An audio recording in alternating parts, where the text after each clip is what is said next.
Okay, let's go ahead and get started.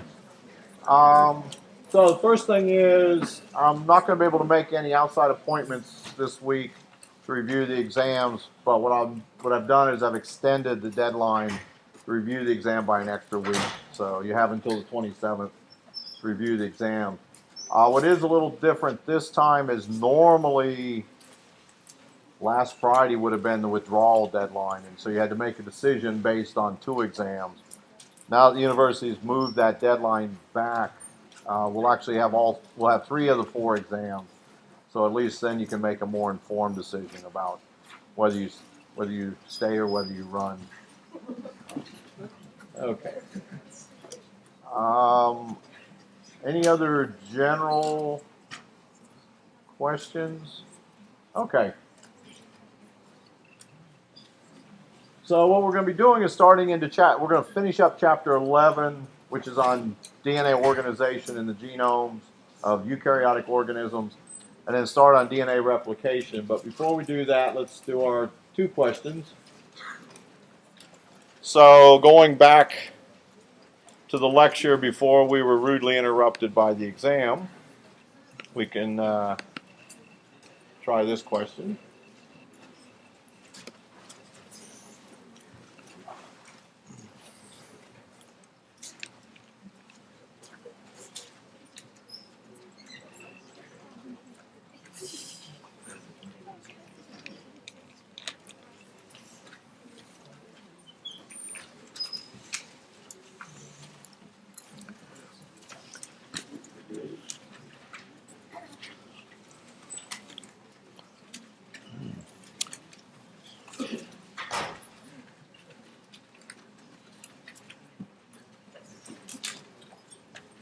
Kind of interesting, except for the questions where I give you the answers inadvertently.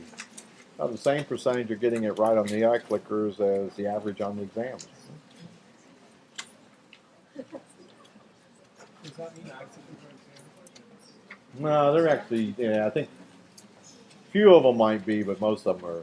But if like they're close to them, then it makes sense. Oh yeah, no, I don't. No, I'm not surprised. I mean, we have this system for assessing how well students are doing. I don't think it does anything, but we're supposed to do it. But basically, it turns out in a very large class, if you average a large enough number of students, the average will be average.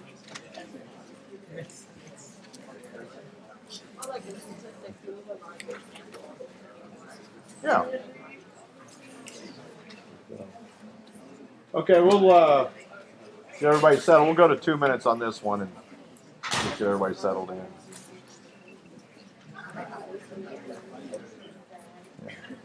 When I started in this business, the technology was sloppy enough that if you're doing molecular biology and you're using statistics, it really meant that your data sucks. But now we have to use statistics on everything. Nobody will accept it. Okay. All right. So what's the answer? I got to go again. All right. I don't know what that little quirk is. Sort of. Okay. Any questions? All right. Pretty straightforward. And let's try this one. This one you should be able to answer from general biology, I would hope. But, Diana wrote the question. I got to talk to her about making them a little more challenging. I want to be a neurosurgeon, but I'm just going to do the easy stuff.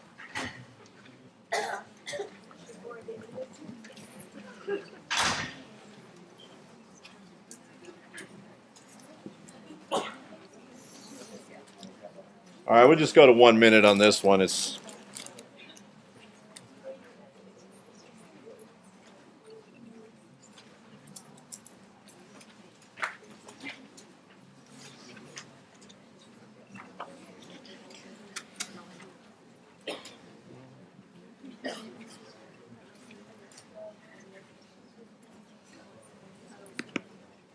okay. So the answer is E.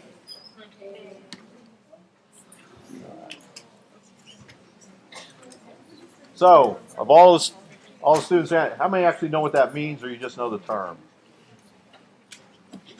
So 4 of you know the term, what it means, and the rest have heard the word before. Okay. Hopefully you're going to know a lot more about it by the time we get done today. All right. So this is chapter 11. And so I'll start by just kind of reviewing close to where we ended up before. So what we're really looking at in the last part of this chapter are 2 things. One is how the organization of DNA sequences in eukaryotic organisms, especially in higher organisms, we'll call them mammals, is very different than what you see in prokaryotes. And the other is a few comments about organellar DNA, specifically the DNA in mitochondria and chloroplasts. So I'll go through these first few slides rather quickly, just as a review of what we talked about before. So this was this idea of the C-value paradox. So the first thing to remember is that C-value simply refers to how much DNA is in the nucleus of a haploid cell from that particular species. It could be in picograms of DNA, it could be in base pairs, however you want to measure it, but it's just the amount of DNA that you would find in a haploid genome. Now, yes? That's a good question. I've known it for so long. Look that up. All right. That's actually a good question. Okay. Generally, as you move from bacteria to fungi and then up into the more highly complex organisms, there's generally a trend of increasing amounts of DNA. And that makes sense intuitively. So, for instance, Drosophila has 35 times more DNA than an E. coli cell. And humans have about 10 times more DNA than Drosophila. However, we only have twice as many genes. So we have 10 times more DNA, but only twice as many genes. And then there's these unusual situations, such as some salamanders who have genomes that are 20 times the size of the human genome. That would be genomes of about 80 billion nucleotides. Some plants, I think wheat especially, have genomes far larger than the human genome. So there's this idea of the C-value paradox, which just simply means there are many of these examples where an organism has more DNA in its genome than we would expect, but we don't know what that means. So that's all we mean by the C-value paradox is these situations where the complexity, the amount of DNA in the nucleus of this particular species is far different than what we'd expect, usually on the scale of being much more than we would expect to find. Okay. Yes? Do you think having all that DNA that we do will cause evolution to proceed faster? Because I know there's a species of salamander that's really deep in the ocean that was blind because there's no light to it, they can't use their eyes. So would that concept go that that type of evolution, and a good question to ask, a good person to ask that question to is a new faculty member, Dr. Alex Keene up in Jupiter, he uses the blind cavefish along with Drosophila, and he studies sleep and hunger and those interactions. What we really seem to see here, and you'll see this in the next few slides, is there's this DNA that's in the genomes that we just don't know what it does, and Francis Crick coined the term junk DNA. Now, from some studies that came out about 3 years ago, it's starting to look like we might have some answers to it.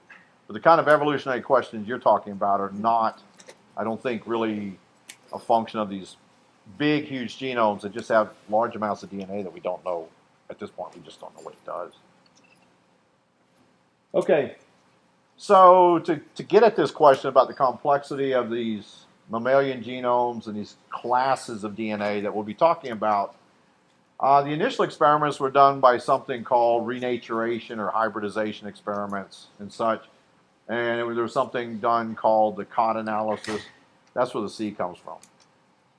So in something called a COT analysis, it was And that value is the concentration of DNA in the reaction multiplied by time. So the C came from these type of analyses. Okay. The good news for you is we're not going to talk about COT analysis and what it all means. Okay. But from those experiments began to unfold the story that I'm going to tell you in a few minutes. Doing this required denature. These were studies of denaturation conditions. So for DNA, what we mean by denaturation, as we talked about last time, is breaking the hydrogen bonds that are holding the two strands together. Theoretically, we're not breaking any of the covalent bonds. We're not breaking the phosphodiester bonds. We're just breaking the hydrogen bonds so the double-stranded DNA separates into single-stranded DNA. Then under the right conditions and cooler, especially lowering the temperature, I'll show you a diagram in a minute, that double-stranded DNA can reform by the bases finding their complementary sequences. A very important point of this is something called the TM, or the thermal melting point. So the thermal melting point is the temperature at which that particular DNA is 50% single-stranded and 50% double-stranded. So one of the easiest ways to break those hydrogen bonds is to simply raise the temperature of the DNA. As you can probably guess, that thermal melting point depends on how many GC base pairs are in the DNA. The GC base pairs have 3 hydrogen bonds. The AT have 2 hydrogen bonds. So if the DNA sequence has more GC base pairs, is it going to have a higher or lower TM? It's going to have a higher. So in the days long before you're cloning DNA, sequencing DNA, what we have available today, one way to begin to analyze the DNA sample from a particular species was to determine its thermal melting point. So here's really in a cartoon form what happens. You start out with double-stranded DNA as you would isolate it from the organism.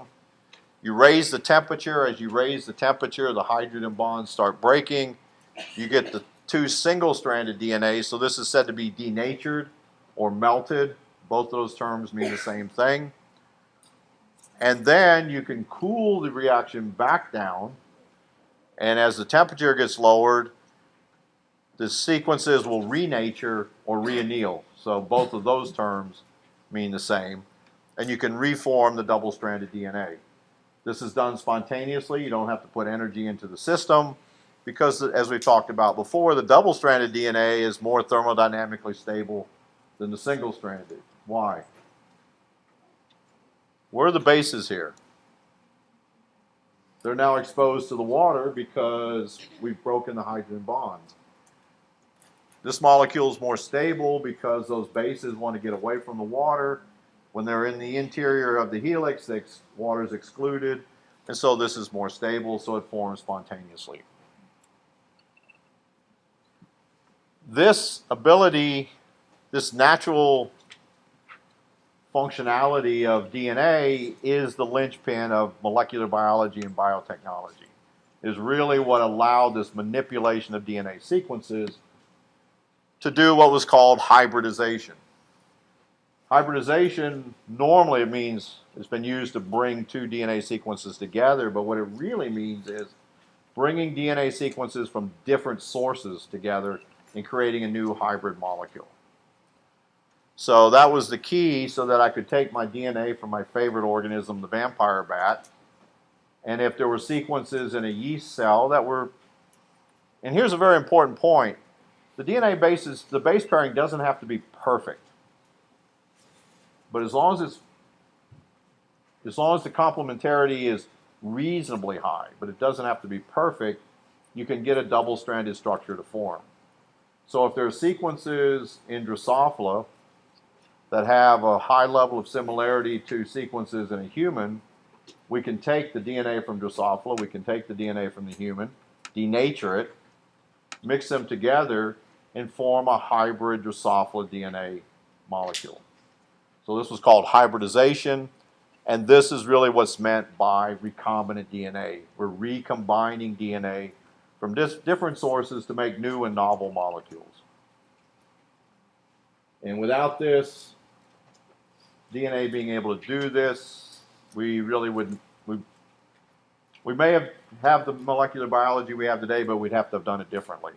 This is at the heart of it. So it came from experiments of taking DNA from different sources, denaturing it, letting it cool back together, and measuring how fast those DNA sequences found their complementary sequences. This was this COT analysis that we're not going to go to in any detail. What came out of that was a realization that in mammals, the genome has a very different organization than you have in bacterial cells. So if you isolate DNA from E. coli and do this type of analysis, what it tells you is that nearly all of the DNA sequences on that E. coli chromosome are only present in one copy. The genome, and this is not surprising. The bacterial cells grow under very competitive conditions. Extra genetic burden puts them at a disadvantage. So there's constantly selecting for trimming away any excess sequences, and it's a very streamlined model. So this is what is called unique sequence DNA. So in our genomes, we do have unique sequence DNA. It's not, the technology is not precise enough to say, okay, I can distinguish one copy from 3 copies. So what we really mean by unique sequence is one copy or maybe just a few copies. 3, 4, just a few copies, maybe even up to 10. It's a shifting scale, but it's this unique sequence. So that part of the genome is very similar to a bacterial genome. This is primarily where the genes are located that you know about. The genes that you think about in terms of they code for messenger RNAs, and the messenger RNAs end up making proteins. This is where they're found. But even among those sequences, there's a lot of DNA that's only present in these unique sequences. Makes it seem like it's important, but we still don't know the functionality of it. Also, what's important is in these higher eukaryotic organisms, a lot of genes are present in families. So in mammalian genomes, let's just call it 50% of the genes are present in a single copy. The rest of these genes are in these families. They were the result of a gene duplication, and then they diverged out and took on some new functions. One very good example is the globin gene family. So everybody knows what globin proteins are part of. Hemoglobin, related proteins, myoglobin, and such, okay? Well, we actually have 7 different beta globin genes that are all grouped together on chromosome 11. They're used at different times and in different ways, such as for fetal hemoglobin and adult hemoglobin. So this is a gene family. It appears to have arisen from duplications of some ancestral gene, and then the 2 genes were able to take on slight variations in DNA sequence, gave the slight variations in protein sequence, protein functionality, and eventually you ended up with a whole group, a family of genes, closely related functions, but each one having unique properties. Okay, the immunoglobulin genes. We may or may not have time to talk about the molecular basis for this, but part of the question is, depending on what source you read, your immune system can recognize anywhere from 10 to the 8th to 10 to the 11th different antigens. You become pre-programmed to be able to do this. Well, let's put it on the lower end. We'll call it 10 to the 8th, 100 million different antigens. But you only have 25,000 genes. So how do you, and the antibodies are proteins, how do you make orders of magnitude more proteins than you even have genes, even if the entire genome was dedicated to the immunoglobulins? Yes? When we talk about how we don't know the function of genes, is it we haven't identified the protein they make, or we have, we just don't know what those proteins do? Yes and no. Yes and no. So what the Human Genome Project and any of these genome projects have been able to do is by looking at molecular markers, basically say, okay, this looks like what we're going to call an open reading frame. It probably encodes a protein. Sometimes we already know that that gene, there's some evidence of it. genetic studies, the protein's been purified or whatever. From bioinformatics, what's getting much better now is being able to take the DNA sequence, predict the RNA sequence, predict the amino acid sequence, then predict what that protein looks like in three-dimensional structure, then compare that protein to known proteins and make predictions about it. It's a whole area called functional genomics. But yeah, the short answer is many proteins, especially in the human genome, we still have no function known for them. So you're a cancer biologist and you're getting all excited because you found this gene that gets upregulated in tumor cells, and you clone it out and you sequence it through what's called reverse genetics, and then lo and behold you find out it's a novel gene. Simply means nobody knows what it does. Okay. Also, some of these other sequences that were junk DNA are now some functionalities being given to them. So NIH is sort of changing this from, and now calling it the dark matter of the human genome. So from a researcher side of point of view, or if you're with a biotech company, you want a novel gene so you can patent it.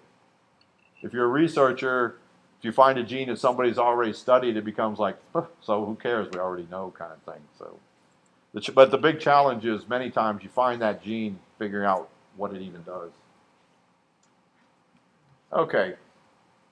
So what came out of these these studies for hybridization analysis is that unique sequence only made up a portion of the genome.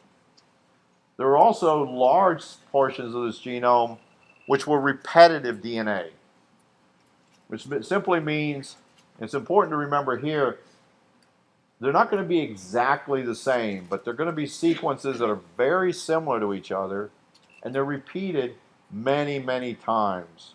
I'll give you some examples of even upwards of 1 million copies or more. So this next group is the moderately repetitive. So went from unique sequence where, we got 1 to, let's call it 10, maybe even 20 copies of the gene. The methodology really couldn't distinguish at that time.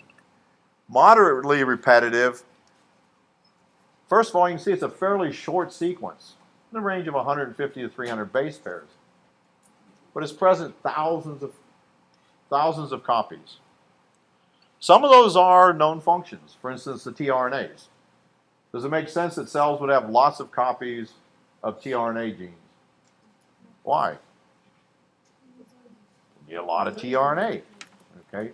So certain genes like this, ribosomal RNA genes and such, they're present in high copy numbers because the cells need a lot of these particular molecules, so they need to be able to synthesize them very fast. So this would be the tRNA genes. But the rest of it, nobody really knew. And so this is part of that junk DNA that Francis Crick termed back. He coined that term way back in the 60s. And it's persisted all the way up until 3 years ago. Almost exactly 3 years ago. There was a project called ENCODE, which was a collaboration of about 20 laboratories doing extensive genetic analysis of the junk DNA of the human genome. And what's come out of that is it looks like these highly repetitive sequences that we're talking about here may encode upwards of 4 million microRNAs. So you know that there's ribosomal RNA, tRNA, messenger RNA in cells. All right. Well, now, starting about 10 or 15 years ago, all kinds of little RNAs are being found in cells. And so these microRNAs that are apparently encoded in what was the junk DNA look like they probably have a regulatory function. So the take-home message that may be coming out of all of this is this junk DNA that makes up, this former junk DNA that makes up about 95 to 98% of our genome may in fact be needed to regulate the expression of the other 2 to 5%. To make it a little more complicated, we have tandemly repeated sequences and interspersed. The only difference is how they're organized. As we've talked about before, tandemly repeated just means one right after the other. So it'll be a long cluster of these sequences on some particular chromosome somewhere. Those will be tandemly repeated. Or the sequence may be scattered throughout the genome, and then it's interspersed. One that was identified a long time ago was called the ALU sequences, and that's only because this particular repeated sequence could be cut by the restriction enzyme ALU1, so that's how it got its name. What you see is the sequences, as they get repeated at higher numbers, tend to be a little bit shorter, but none of these are really long. These are only about 200 base pairs, but there's about 1 million copies or so scattered throughout the human genome. Not even with the microRNAs and all the analysis and encode and everything, nobody has any clue yet as to what they really do, but they're there. Okay, I'm just reporting the news. All right, maybe they encode some of these small regulatory RNAs. All of that's being done so some of you can actually have careers and jobs, because it's going to probably take several decades to sort all of this out. Meanwhile, I'll be retired in South Florida. Wait a minute, I'm already here. Okay. Yeah, that's why I can't retire. Where would I go? Ohio? I mean, like I bought my car from this guy in February because the poor bastard was moving to Cleveland. Well, that's his problem. Okay, so to give us some more terminology so I can put questions on the exam, you have so-called signs and lines. The only difference being either short interspersed sequence elements. Okay, this is an important point. When you see the word elements, it invariably is going to mean a DNA sequence. So later on, when we start talking about transcription factors and proteins binding to their target elements, it's going to be a DNA sequence. So if somebody talks about such and such element, they're talking about a DNA sequence. These ALU repeats would be a short interspersed element. Just a short DNA sequence that's spread out many, many times, scattered throughout the genome. The long interspersed elements are just longer DNA sequences. A big part of this repetitive DNA in our genome looks like it came from retrotransposons and other types of transposons, transposable elements, and such, that have now become defective. They can't jump around, these sorts of things. We'll talk about transposons a little bit in more detail in Chapter 16. If you read ahead, you'll see there's a tremendous amount of information in Chapter 16 on transposons. We're not going to cover it. We're going to really reduce it down. So don't learn too much. Knowledge is a bad thing. Okay. Then we have these highly repetitive sequences. These are, and again, what you see is that just the more highly repeated the sequence is, the shorter they tend to be. So these are down very short, only about 10 base pairs, but again, possibly more than millions of copies. Now, this functionality is probably pretty clear. You find them clustered around the centromere and on the telomeres. There's a lot of evidence, especially from studies in yeast, that says if you have RNA transcription occurring anywhere near the centromere, it disrupts the function of the centromere and the chromosomes get destabilized. So you really don't want gene transcription going on near the telomeres, out on the ends of the chromosome, where you have that variable length going on, and around the centromeres. So I think of these as sort of kind of molecular barricades so when you see these sequences, it's unlikely that there's going to be any transcription. As it says here, these are rarely transcribed and probably just have to do with the functionality of these elements. Okay. The other thing you see a lot of variation is in gene density. If you look at genes on the E. coli chromosome, it's only about 3 million base pairs, and there's about 6,000 genes on there. We have about 4 times more genes than an E. coli, but we have 1,000 times more DNA. So in E. coli, those genes are pretty much stacked in one right after the other with very, very little wasted space. Here, the density, how many genes per unit length along the chromosome, varies tremendously. Here's just a couple of examples. You don't have to memorize this. The important point is the number of genes per million base pairs along the chromosome varies. There's a lot of variation. Look on chromosome 19, you have about 26 genes per million base pairs. On chromosome 13, on one arm, you have about 3 per million base pairs and 10 times that number on the other. So you can't really predict, even for any given species, how densely packed the genes are going to be. And they vary tremendously from chromosome to chromosome. Okay. So let's try this question based on what we were just talking about.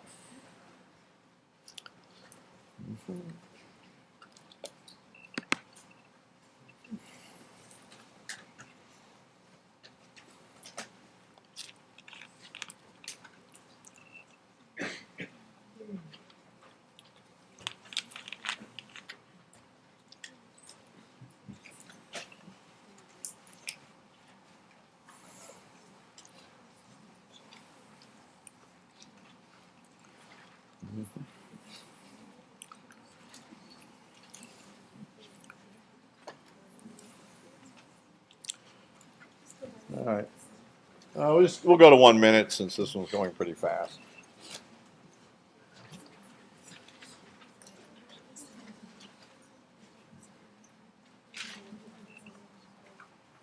I mean, one thing to think about as we look at this is there really aren't clear lines of what separates unique sequence from moderately to highly repetitive. Okay, what's your guess on this one? Or B. Or A, or possibly D. No. Okay, so this would be moderately repetitive, so sort of in that mid-range. Okay. So the last part of this chapter is just a little bit of a discussion about organelle DNA. A couple of key points here is, one is cells have multiple copies of these organelles, whether they're chloroplasts or mitochondria, so we got to think about genetic variation that might happen between one mitochondrion to the other within the same cell. Second is that process of endosymbiosis that's probably been drilled into you in general biology. We'll talk about how that sort of comes into play here.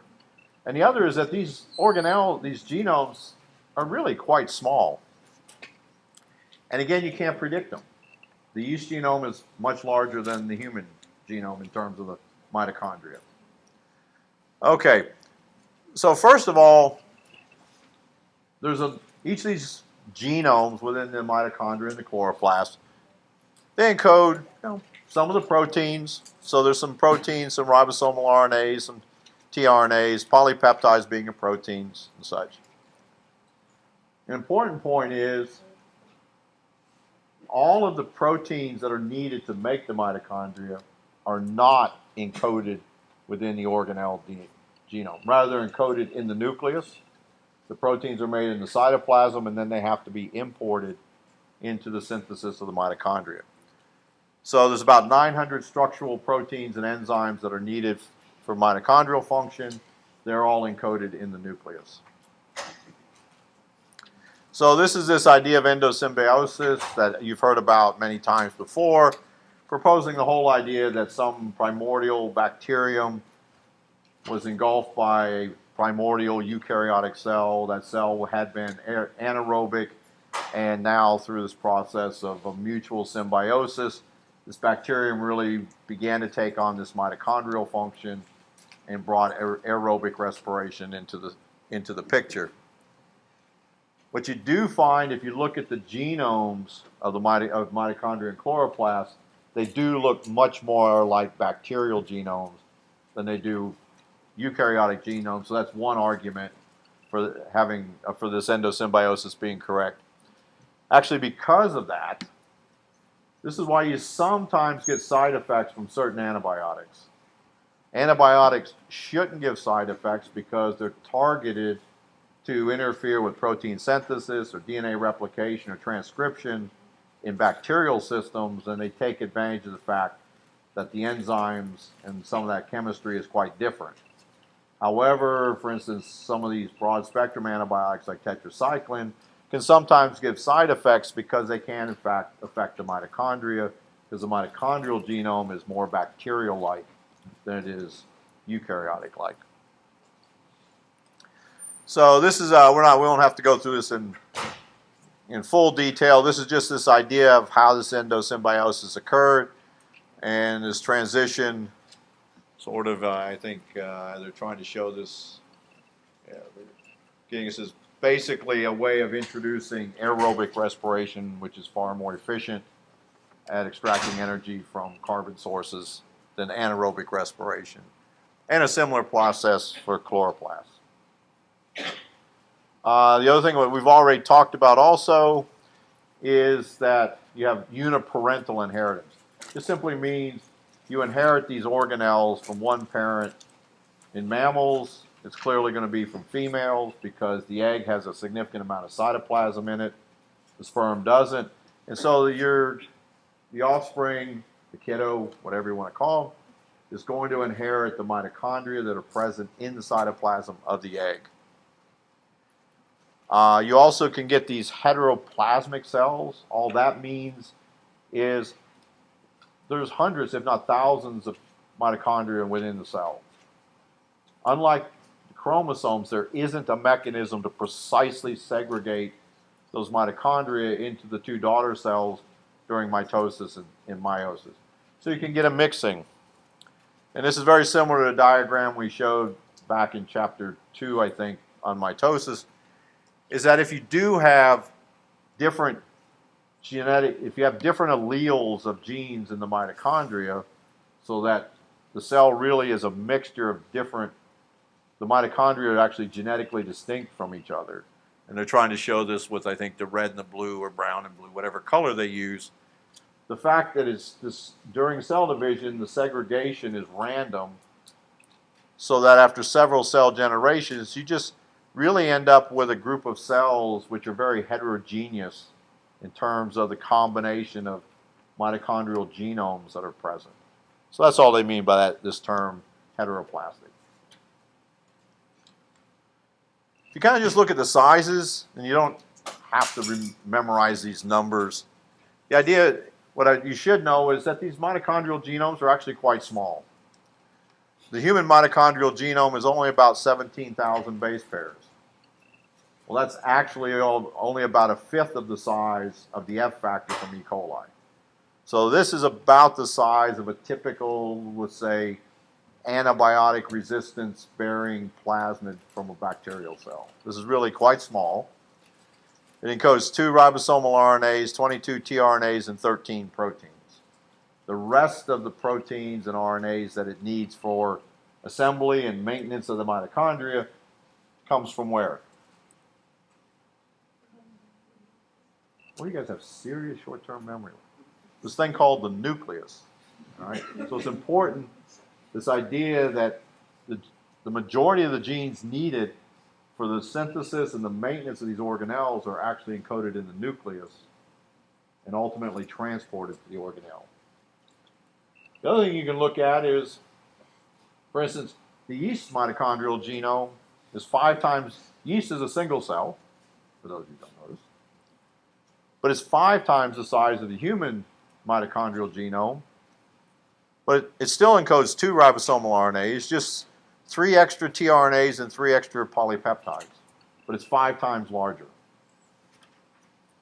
All right.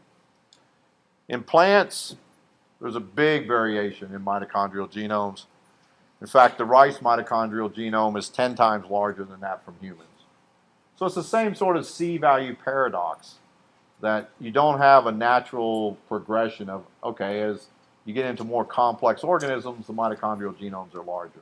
That doesn't hold. There's a couple of other interesting things which I don't think have really been resolved. For instance, if you look at the rate of mutation among vertebrate mitochondrial genes, it's almost an order of magnitude faster than in the nuclear genome.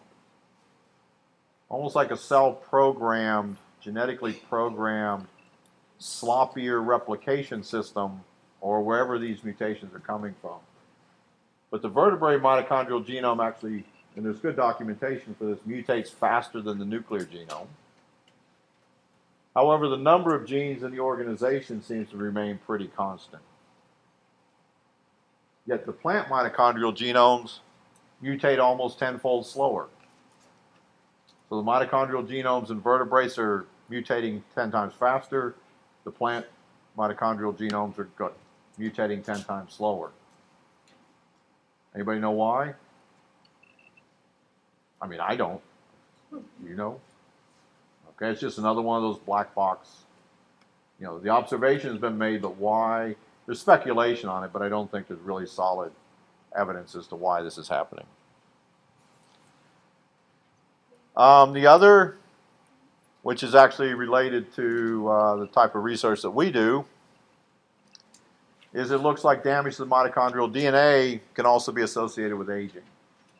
So I know you're not thinking about it as much as I am, but there's a theory that goes all the way back to the 1950s, and it seems to be accurate, that a major force in the aging process is an accumulation of oxidative damage to proteins and other macromolecules in the cell. So this is one of the reasons why antioxidants are so popular. They're in just about every food and cosmetics, and you can buy it's been incorporated just about everything, some clothing or whatever. Okay. However, if you actually look, for instance, putting in antioxidants into your diet. Okay. How many people are health conscious enough that you make sure that you have good antioxidants in your diet? Nobody wants. Oh, you're college students. I forgot. Okay. Actually, if you look at the science, there's very little evidence that adding antioxidants to the diet will help. What is the one clearly shown way to extend lifespan, to slow down the aging process? And you're not going to like the answer. Calorie restriction. Okay? So a whole range of experiments were done with mice. They've even done it with yeast. Calorie restriction extends lifespan. How much restriction? A lot. Okay? But hang on. There's a kicker to the story. So there was even a group in California. They're always in California. There was a group in California subsisting on 1,000 calorie a day lettuce or whatever it is, because they're going to live to be 100 and some years old. They won't be happy, but they're going to live to be 100 and some years old. But a couple of years ago, the NIH published a rather extensive study where they had a large colony of primates, and they did caloric restriction with the primates, whose metabolism should be the closest to ours. What they found was with the primates, the animals on caloric restriction were healthier, but they didn't live any longer. All right, it's because the metabolism of a rat is not exactly the same as our metabolism. Okay, so caloric restriction can make you happier, maybe healthier, maybe, but it doesn't extend lifespan. What's the number one predictor of whether you'll live to be 100 years old?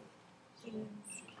Basically, how many of your direct relatives live to be 100? That's still the best predictor. Yes.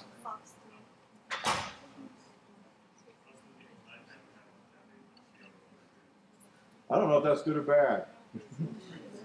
No, it is, but I mean that's the best predictor. If you look at even the average lifespan, as you know, has gotten longer, basically through improvements to health and such. But the absolute lifespan hasn't.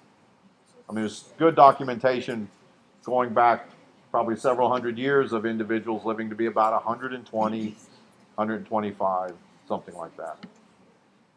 Okay, so we're basically genetically programmed.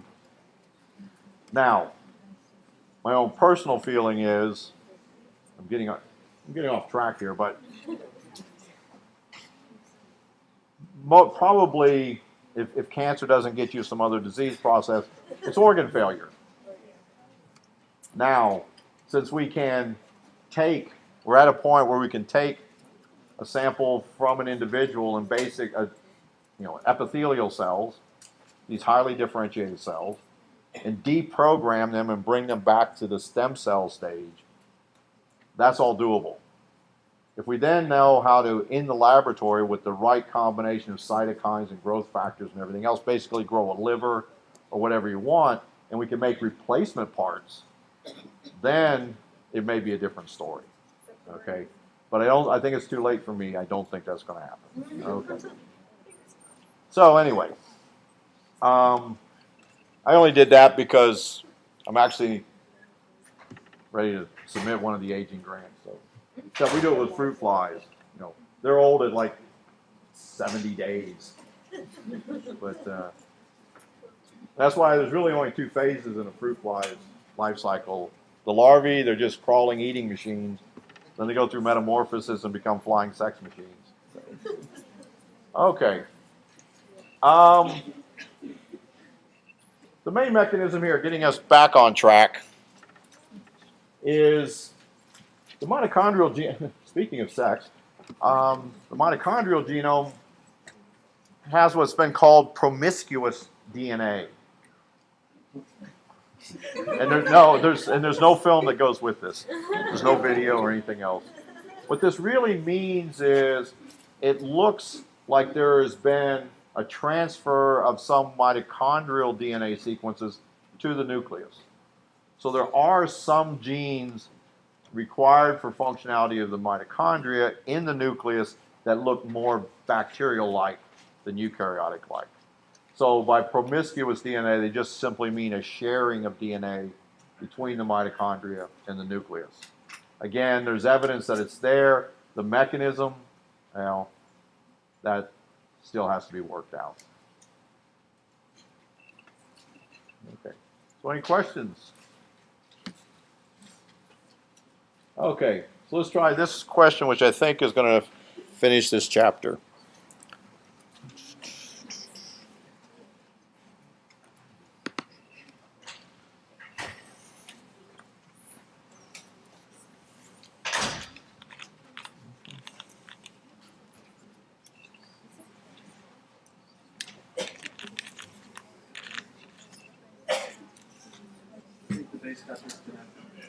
I was going to say something, all of a sudden just stopped.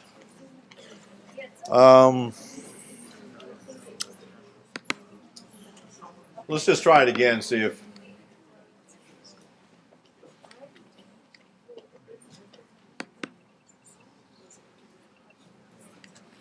Does it work? Okay, seems to be working now.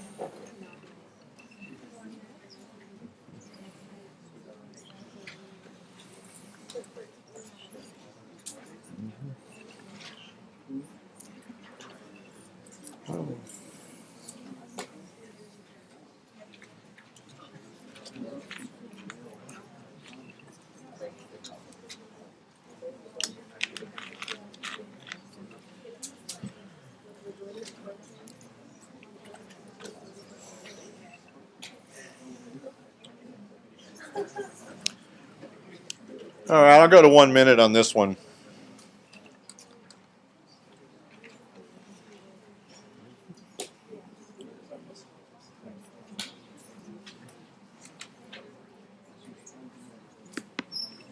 Okay.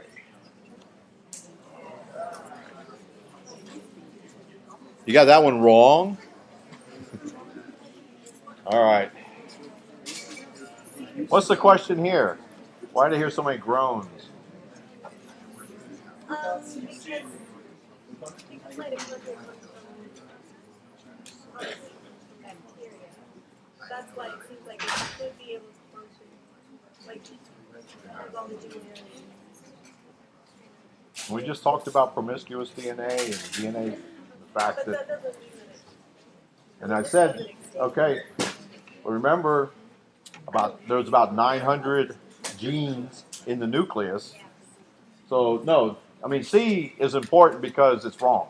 It's important in the sense that that small genome that's in the mitochondria, it's not large enough to code for all the proteins are going to be needed to make a mitochondria and just keep it functioning. So the vast majority of the genes that code for the proteins and enzymes needed by the mitochondria and the chloroplasts are actually encoded in the nucleus and then transported So the proteins would be encoded in the nucleus, made in the cytoplasm, and then transported into the mitochondria. Okay. So moving on, we're going to start on chapter 12. I seem to be constantly staying about a half a lecture behind. This is on DNA replication and recombination. The end of this chapter, I think I probably still included the slides on genetic recombination and such, but we probably will end up bypassing that.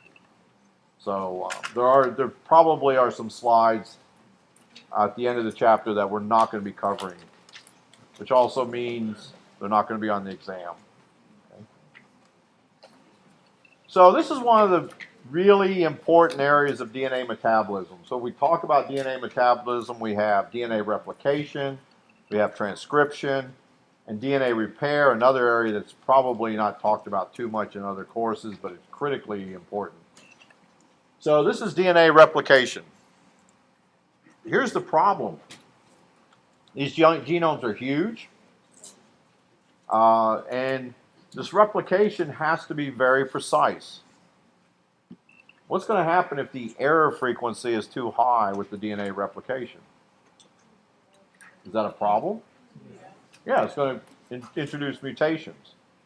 So at one level, you want a very low level of error introduced because it is deliberately introducing some errors and lets you check out new alleles of these different genes.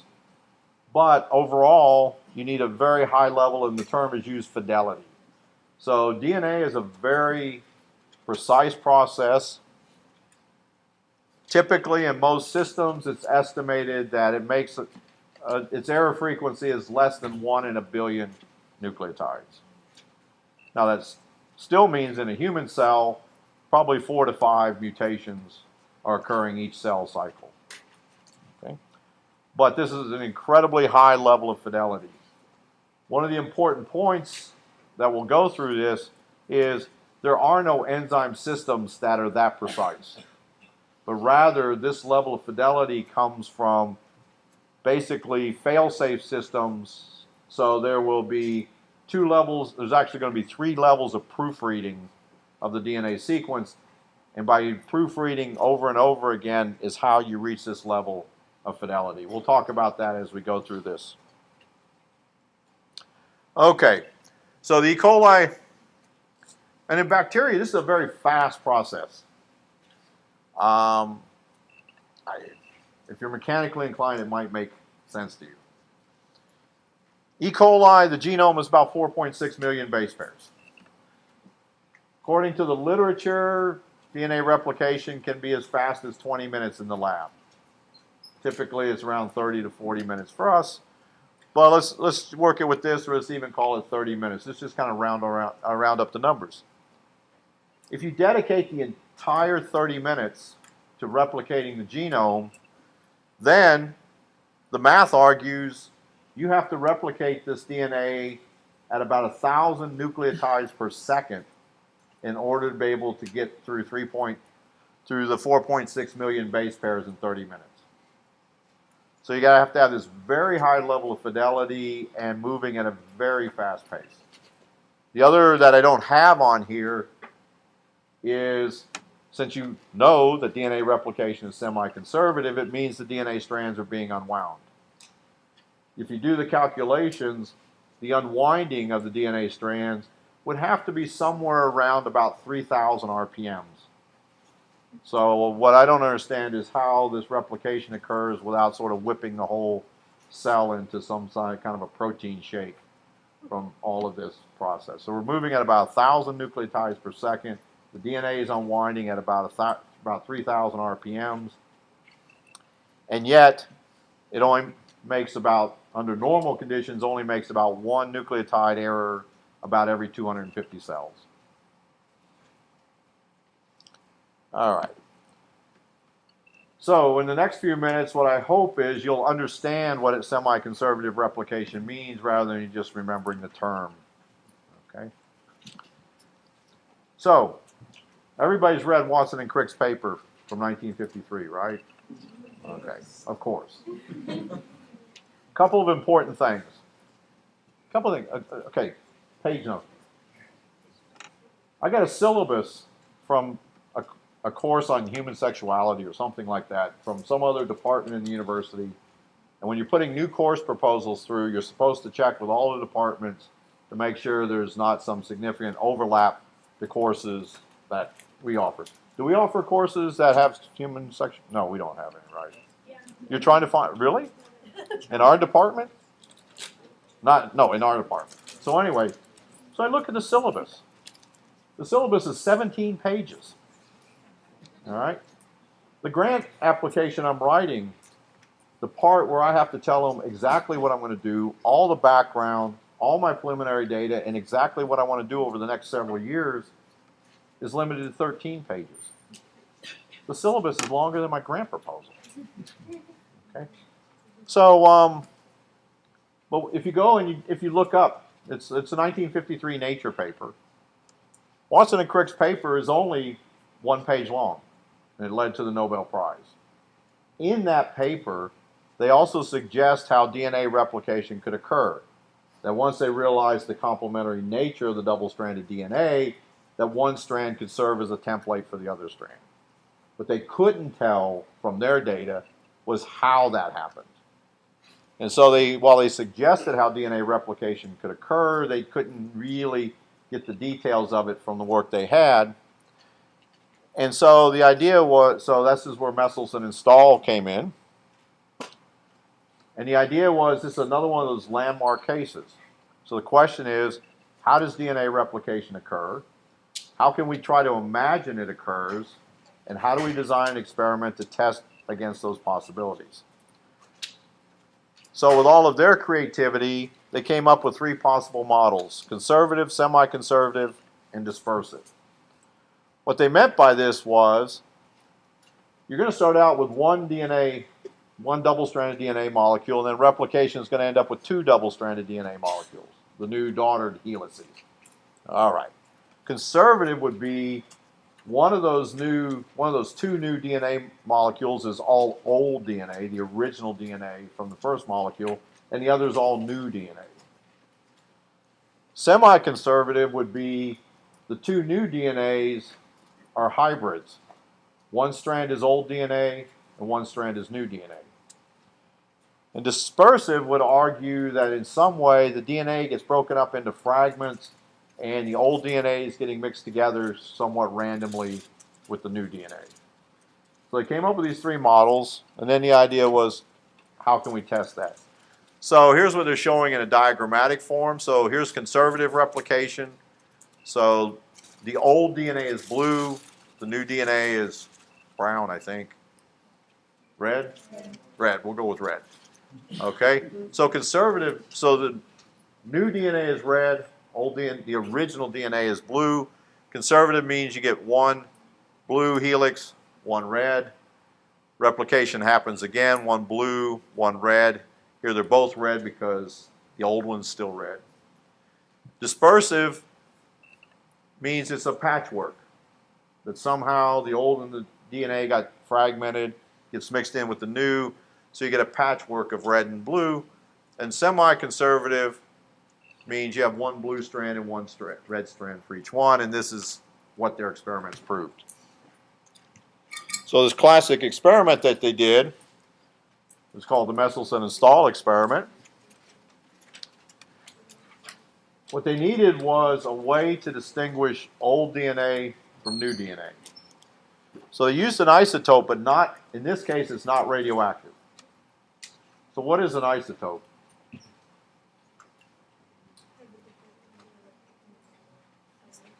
And because,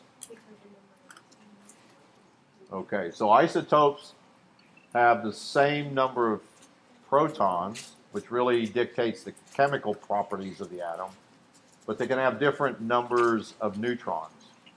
All right. So the most common isotope of nitrogen found in our world is nitrogen-14. Nitrogen-15 is a heavy isotope. It's going to have an extra neutron in it. It makes it heavier, but it's not radioactive. Basically, radioactive isotopes have an instability, for instance, in this case, you can get what's called a beta emitter. Basically, the neutron breaks down, forms a proton and an electron, and then that electron gets thrown off, and that's what's radioactive. But here we're changing density. So we can use nitrogen 15 to distinguish the DNA from nitrogen 14, which meant they now needed a way experimentally to separate molecules of different densities. So they used something called equilibrium density gradient centrifugation. Okay, what does that really mean? You have a heavy salt, typically cesium chloride was used. You're going to add the DNA to that solution, and then you're going to put it into an ultracentrifuge. So you probably haven't seen an ultracentrifuge. These are the instruments that spin at very high speeds. They generate over 100,000 times G. They typically are spinning around 75, 80,000 RPMs. One of the factors that controls which rotor you can put into it is whether or not the instrument can contain it should the rotor explode. On the older rotors that were made out of aluminum, the G forces are so great the rotor actually gets a little bit bigger than it contracts every time you run it. So you had to derate it after a while. Now they're making them out of carbon fiber, which is really nice, but stupidly expensive.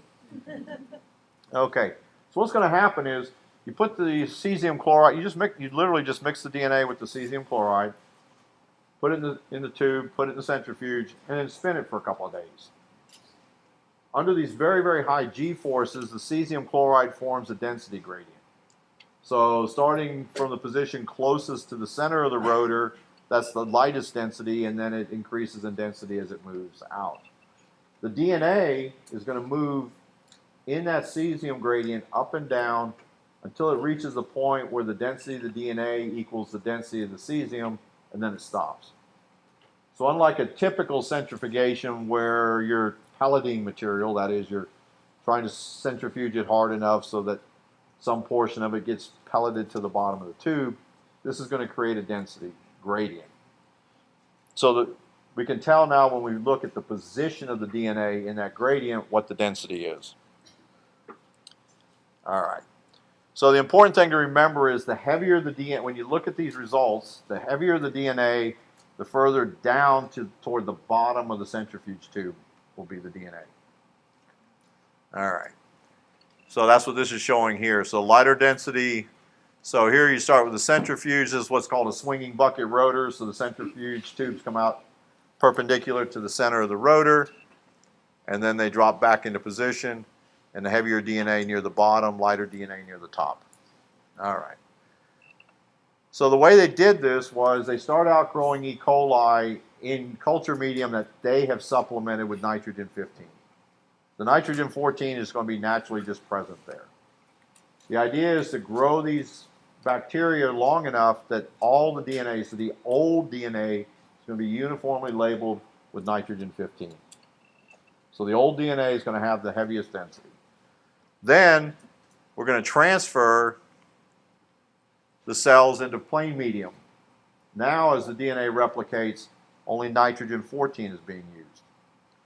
And we'll take a sample out, after each cell replication and analyze the DNA. When they did this, what they found was in the original nitrogen 15, you had one band down here at the heavy DNA position. Then after one cell generation, they had one band, but it was intermediate between where the heavy and the light DNA would be. After a second generation, they had two bands. One that was in the same position as they had just seen, and now a new band that was exactly where nitrogen 14 labeled DNA would be. Then subsequent generations after that, they still had two bands, but more and more of it was shifting to the lighter nitrogen 14. All right. So what does that tell you? You had three models. Which one does that? Come on, this is your thesis. You're going to be a grad student forever unless you figure this out. Okay? So what's it telling you? Which model? The semi-conservative. Okay? So that's what they're showing you here. you have nitrogen 15. Then, since you only have one band, it says all the new DNA is the same density, but it's intermediate between nitrogen 15 and nitrogen 14. And then the next generation, you still have some of the old DNA around, so you're still making this hybrid DNA, but now you're also making DNA that's fully labeled with nitrogen 14. Okay? After one round, second round. Okay. So, since you understand that, let's change the results. Or this is a hypothetical. So if the dispersive model of DNA replication was what really, if that's really the way DNA replicated, Messelson and Stahl would have observed that DNA extracted from the cells after a second round of DNA replication in the nitrogen 14 would have been what? Okay, so I just showed you what happens because it is really replicated by semi-conservative. This is just hypothetical. Let's assume the disruptive model is the way DNA really replicated. How would the results have changed?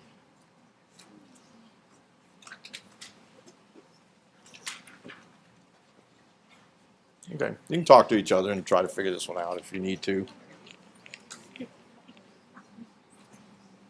Now this is more like an exam question.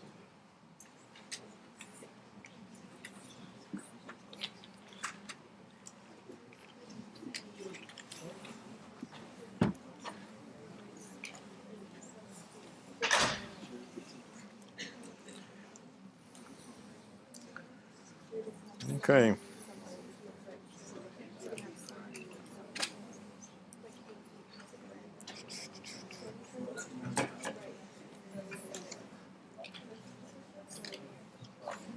Okay, I'll go to 2 minutes on this one.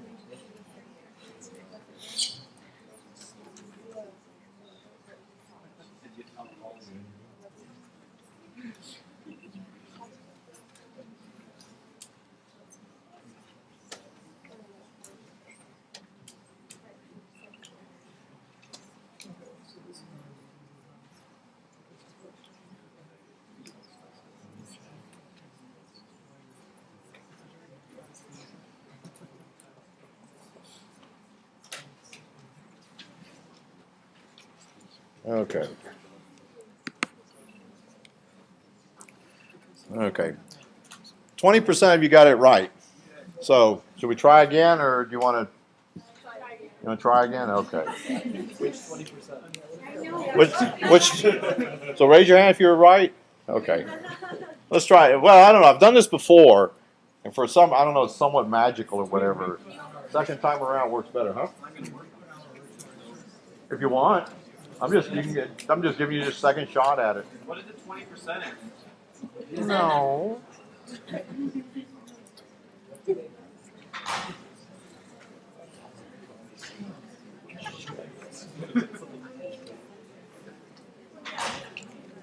Oh, now it's 28%.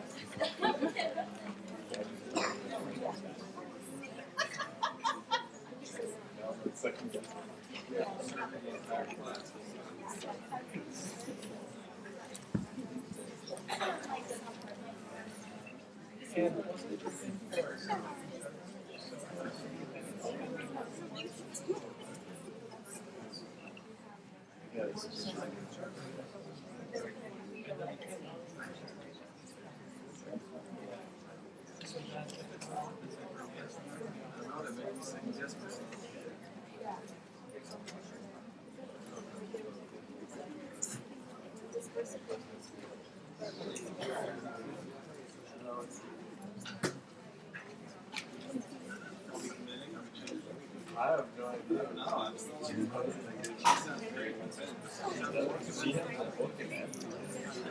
I'll go to 1:30 since looks like all the answers are in. Okay. So anyway, my answer. Again? It's okay. You have 10 seconds if you need to put another answer in. 6, 9, make it 15. Hurry up, read faster. There we go. Whoops. Okay. So the rationale would be, first of all, after the first round of replication, it would have to be at the hybrid density, because on average it's going to be old DNA, new DNA mixed together, and then each round after that, instead of having the two discrete bands, you would just have the one hybrid density, but it would be shifting a little bit higher up in the gradient because you're using nitrogen 14. Okay, think about it. All right. So, DNA replicates semi-conservative. Keep in mind that last question, if I ask you, the last question was hypothetical. Okay. So as far as of all known examples of DNA replication, it's all semi-conservative. All right. So now we're going to look at modes of replication. This goes to the question of structure and function. The genomes in bacteria are circular. So it would seem to make sense that replication of the bacterial genomes is probably going to be different in many aspects than in eukaryotic cells where the DNA is linear. So what we're going to do is look at theta replication, which was basically the mode of replication for bacterial genomes, something called rolling circle replication, and then we'll compare that to how replication occurs in eukaryotic cells. Okay.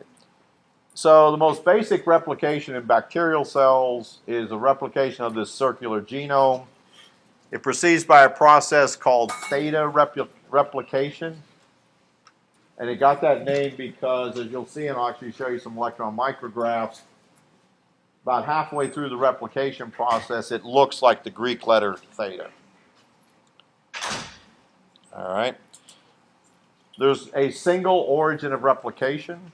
The origin of replication is where replication will always start. In E. coli, it's called ORI-C, ORI for origin. This is the DNA sequence where all of the proteins that are going to be needed to replicate the DNA are going to congregate and initiate DNA replication. Then each single, since it's semi-conservative, each single strand of DNA, so the DNA is going to have to be unwound. Excuse me. And each strand is going to serve as the template for synthesis of a new DNA, double-stranded DNA molecule. So here's the origin of replication. You have to begin this replication, you have to begin by unwinding the helix. And in most, there's a few examples, but extremely rare. Virtually all DNA replication is called bidirectional. So DNA replication is moving around the circle in opposite directions. So you get this so-called replication bubble, because this is what you'll see in the electron micrograph. And then that replication bubble continues around. Oops. And eventually gets resolved into two separate molecules. If you're looking at this, you can see that these two DNA molecules are actually interconnected with each other. These are called concatenated rings. We won't go through how they get resolved, just take my word for it. They do get resolved, and you have the two circular molecules. So now you have the two genomes, and now the cell can divide. This was visualized by Carnes way back in 1963. At the time, this was a very popular technique called autoradiography. You had to be somewhat patient.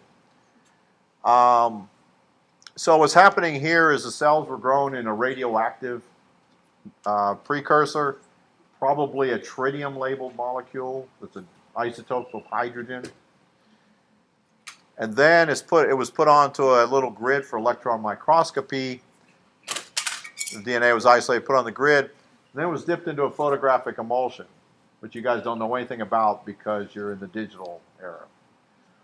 But this was old school film, and basically it's a silver halide. And just like light can expose the silver halide in a traditional photograph, here the radioactivity would reduce the silver grains or reduce the silver halide to silver. And when you develop it, you get this image of the molecule. So this is what he's showing you. You can see Here's the origin of replication. The bidirectional, here's the replication bubble. Here's where it looks more like the theta structure that it got its name from, a little further, and then almost resolved into the two molecules. Okay. So this is the mode of replication for virtually all bacterial genome. Any questions? Okay. Rolling circle replication is the type of replication, probably for the examples we've talked about, this is how the lambda, so we talked about bacteriophage lambda, it infects E. coli, it can have this lytic infection. Part of what it has to do during that lytic infection is make about 200 copies of its genome, and each of those are going to get packaged up into new virions, and then the cell's going to get lysed, and these viral particles are going to go out and infect the neighborhood. So what it needs is an effective way to make these DNA molecules at a very high rate. And so I kind of think about this rolling circle replication as a production line DNA replication. The theta replication, you're just making one copy of the genome in a very controlled way. Here you're going to need hundreds of copies of the genome. So the way this works is the first thing, even though the bacteriophage lambda's genome is linear, as soon as it enters the cell, it forms a circular molecule. It actually has complementary single-strand sequences on the ends that allow it to form the circle. And just like we saw with conjugation, there's a nick in one strand. The nick just being a jargon term for cleavage of a phosphodiester bond now that separates these two adjacent nucleotides. Now what's going to happen is we're going to find out shortly that DNA replication always starts on this 3' end. So as the DNA replication starts coming around the circle, it literally displaces this strand away. And so as it goes around the circle, it's making a new strand, but it's displacing this one. And then the whole process can just get repeated. And so as it keeps going around, you get this long string of DNA coming off, which can then be converted from single-stranded DNA. It forms a circle. It can become double-stranded DNA, and then you get multiple copies. The big difference here is a mechanism for making many copies of the genome, which is going to be needed by the virus. Okay. This is only going to happen in like viral. Tends to be most of the time. Tends to be a mechanism that bacteriophage use. Okay. Any questions? So you see the major differences between this theta replication, structure, function, purpose, why, those kind of questions. Okay. It's a little more complicated. It's actually a lot more complicated in eukaryotic cells for a number of reasons. All right. In bacteria, there's a single origin of replication. The replication bubble goes around the circle, and then there's a termination point, and we're done. Eukaryotic chromosomes, that's not going to work because the chromosomes are so large. I think someone did the calculation that if the chromosomes of Drosophila only had one origin, it would take almost the organism's lifetime to replicate the DNA once, although it actually can replicate it in about 20 or 30 minutes under certain conditions. So especially in mammalian cells where the chromosomes are so large, there's literally thousands of origins of replication. The other reason that you need all these origins of replication is the rate of replication is much slower in eukaryotic cells. Remember, when does this DNA replication happen in the cell cycle?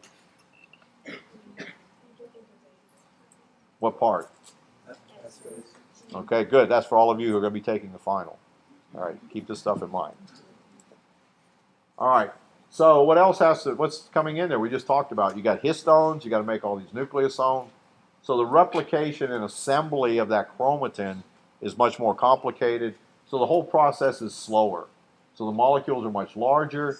and much slower. So just kind of as a comparison, basically the rate of replication in the eukaryotic cells is about an order of magnitude slower. So the only way this can get done is by having multiple origins of replication along the molecule. In general, they occur about every 20 to 300,000 base pairs. So what you really have is multiple theta replications starting along the whole molecule. So you can have origin 1 here and origin 2. And as it shows with the arrows now, replication is bidirectional, going in both directions. 3 starts a little bit later. And then these bubbles literally just run into each other and get resolved together so that you have the newly synthesized DNA. So it's really just an extension of the theta replication, but applying it to many, many origins. And in most cases, they're all functioning simultaneously. Okay. All right. So let's try this question.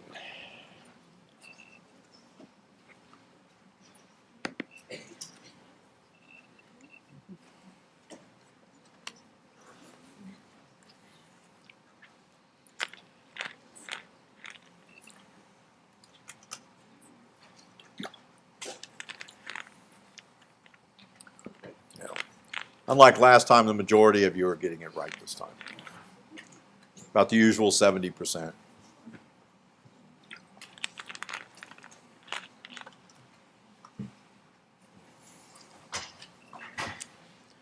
All right, let's see.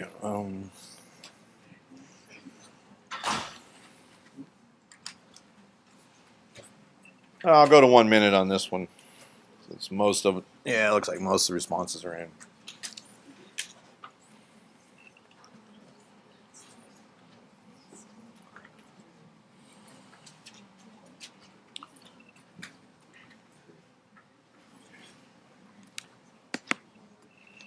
All right. So what do you think? What do we think? Okay. So just curious. A lot of times I turn on the little window there, and 2 seconds later, answers are coming in. Can you? Some of you really read that fast? Or are you just picking some letter and hoping for the best? Pick a letter. Pick a letter. Go through and Then okay. So the idea is that you actually. Oh. That's probably actually, it's not probably a bad strategy because of the way that participation works. Just get in with something first, then actually read it. Okay, that makes sense. All right, I'm with it. Okay, I'm going to start talking a little bit more about DNA synthesis in detail. As I said, it's getting molecular, but not as biochemical as I would expect the biochemists to do.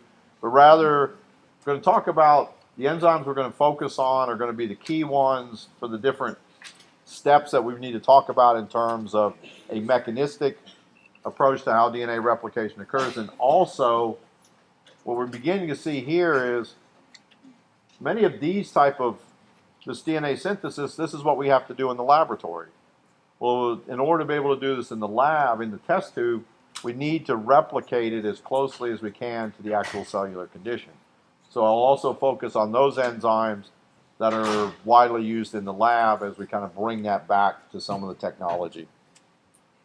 Okay, so if you want to do DNA replication, these are the key components that you have to have. You have to have single-stranded DNA to serve as the template. If you put double-stranded DNA into the reaction and you don't have any mechanism to denature the DNA, the reaction will not work. You need the precursors, the so-called substrates. So those are going to be the deoxyribonucleotides. As we talked about before, use a little lowercase d to indicate that they're deoxy. If there is no d, then it's inferred to be ribo. And that the NTP just really means an equal molar mixture of the 4 nucleotides rather than writing all 4 of them out. So this is a combination of all 4 nucleotides. This is critically important. Every known DNA polymerase requires something called a primer. I'll tell you what that is. Even reverse transcriptase, even though it's a special enzyme, it's still a DNA polymerase, and it still requires a primer. RNA synthesis doesn't, but DNA synthesis does. And you need an enzyme. So polymerases are enzymes that polymerize nucleic acids. So a DNA polymerase is one used for making DNA. Okay? So, as I've said before, that hydroxyl on the 3' end of the DNA is critically important, at least for DNA synthesis, because the new nucleotide is always added to that 3' hydroxyl. The other is, would you expect DNA synthesis to be a spontaneous reaction? Do biosynthetic reactions tend to be spontaneous, or do they tend to be energy dependent? Right, you have to put energy into the system. So the energy for doing the DNA synthesis actually comes from the phosphates that are on the nucleotide triphosphate.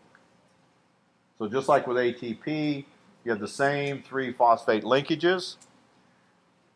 You're going to cleave the bond between the first and the second, sometimes called the alpha and the beta phosphate. That's the same high energy phosphoanhydride bond that's in ATP, and it's the cleavage of that phosphate that provides the energy that then is coupled to the polymerase that provides the energy for adding the nucleotide. So the energy source for this reaction is carried with the nucleotide precursor, but you start out with triphosphate, but you're only one of those phosphates will actually end up incorporated into the DNA. So that's what it's showing you here. So here's that we showed before. So here's this going in this direction from top to bottom. Okay, is this going in a 3'? Which direction is this going? Right, so here's the important point. Here's the template strand. So this is going in a 5 to 3 direction. All DNA polymerases, and this will be important in a few minutes, all known DNA polymerases always synthesize in a 5' to 3' direction. This is showing you right here. Here's that phosphoanhydride bond, just like with ATP. You cleave this bond, that provides the energy to drive the reaction. Okay, so these two terminal phosphates get discarded, they get degraded, get recycled. And so this phosphate right here that's in the phosphodiester bond is that first phosphate that's attached to the 5' carbon. Oh, okay. Another click.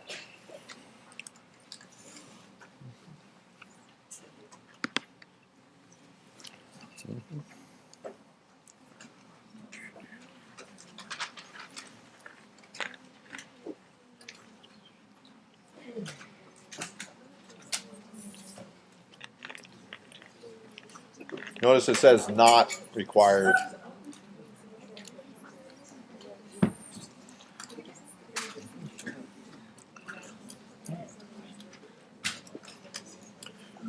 All right. I'll go to 1 minute. This one's going pretty fast.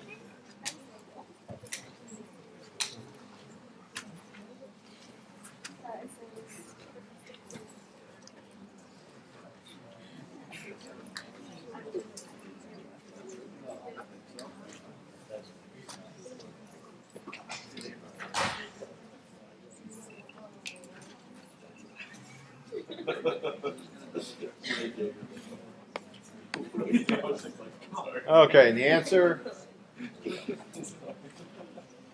So either you can remember what I said or you can read. Okay. All right.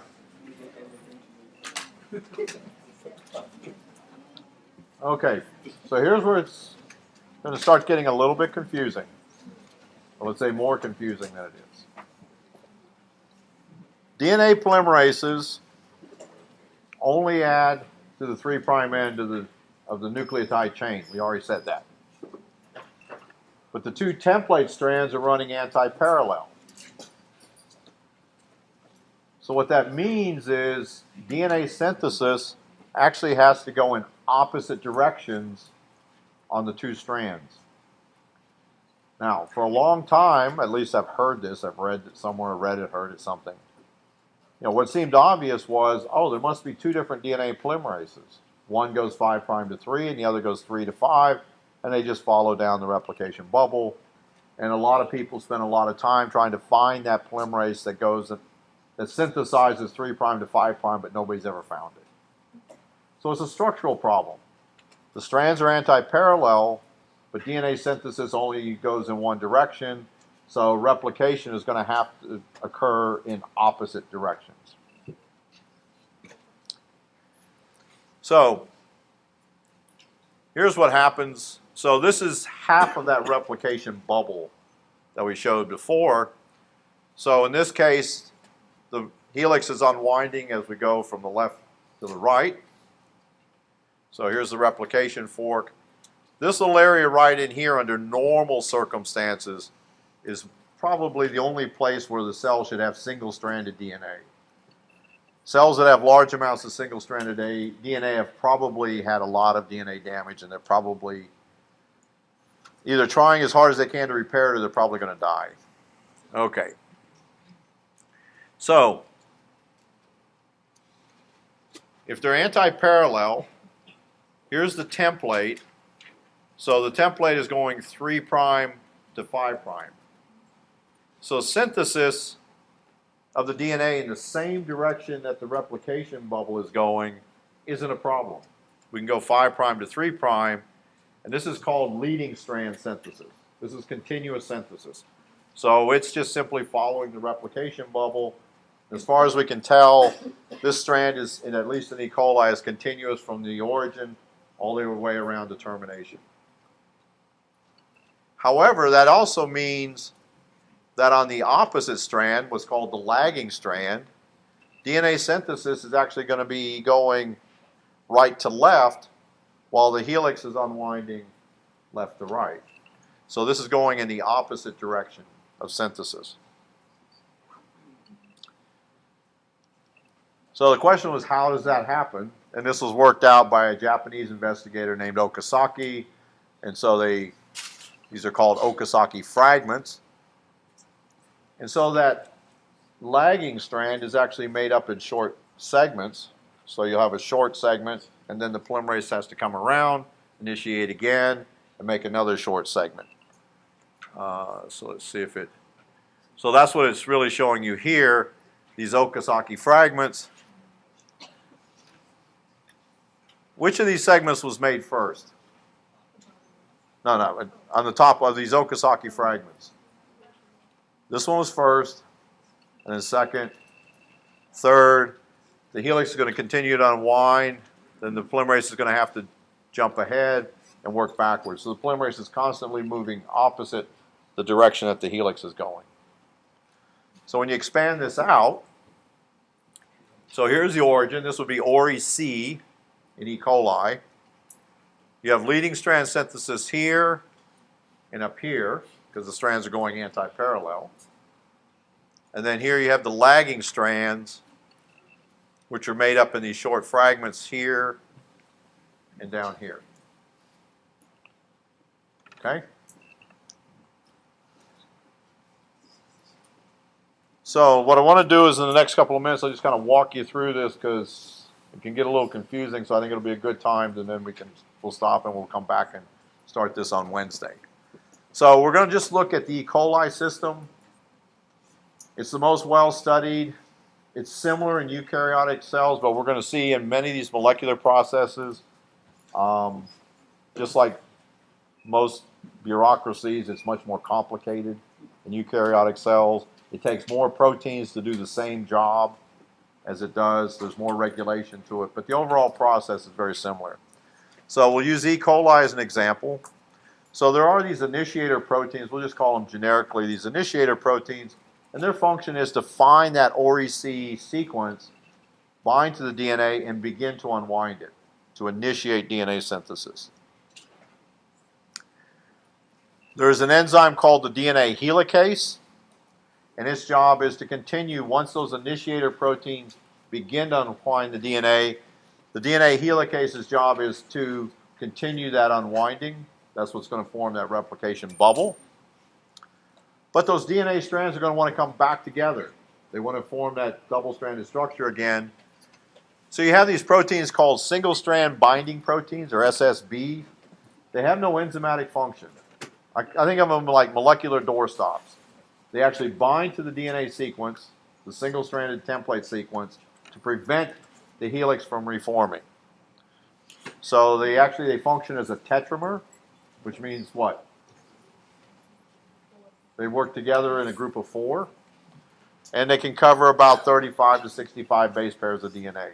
So these single-strand binding proteins are literally coating the single-stranded DNA until the DNA polymerase can come through and initiate DNA synthesis. So does the DNA polymerase just like not show up? Yeah, it'll displace it from there. DNA gyrase. Remember we talked about topoisomerases. We talked about superhelical coiling. This is the enzyme that has to control that increasing torsional stress where the DNA is supercoiling ahead of the replication complex. So if DNA gyrase is not functioning, the whole system will just shut down because it gets supercoiled to a point that the helicase can't unwind the DNA anymore. Okay. So here's a key point. So let me just we'll talk about this for a couple of minutes and we'll call it a day. So the first thing we have to have is the primers. So we've unwound the DNA, the single-stranded template is there. We have to have a primer. DNA polymerases need that 3' hydroxyl to initiate DNA synthesis. So the primer is just a short oligonucleotide, oligo just meaning a short sequence that's going to be complementary to the DNA, and it's going to give this little short double-stranded structure that can be the substrate where DNA synthesis can initiate. In the laboratory, these primers are most commonly made from DNA, although RNA is being used more now. In cells, they are RNA. So there's a special enzyme called the primase, which is really, this enzyme synthesizes these short little RNA molecules that are going to function as the primer. And that gives that 3' hydroxyl. However, what this means is this is now something that has to be removed later on. So just to kind of wrap this up, I think at this point, for the leading strand is the one that we think of as being synthesized continuously. So it's going 5' to 3' in the same direction as the replication bubble. We really think it only needs one primer. Because we'll talk about this more next time, the evidence is that the polymerase that makes that leading strand starts and that same complex goes all the way around. However, on the lagging strand, you've got all these little short Okazaki fragments, and every single one of those has to have a primer, and eventually all of those primers will have to be removed. Okay. But since we're just about time, we'll stop here. There's still, there's still a few unregistered iClickers. So if you want to hang around for a couple of minutes, I'll just go ahead and start I'll start the registration if you want to just take a check on it. If not, I'll see you on Wednesday.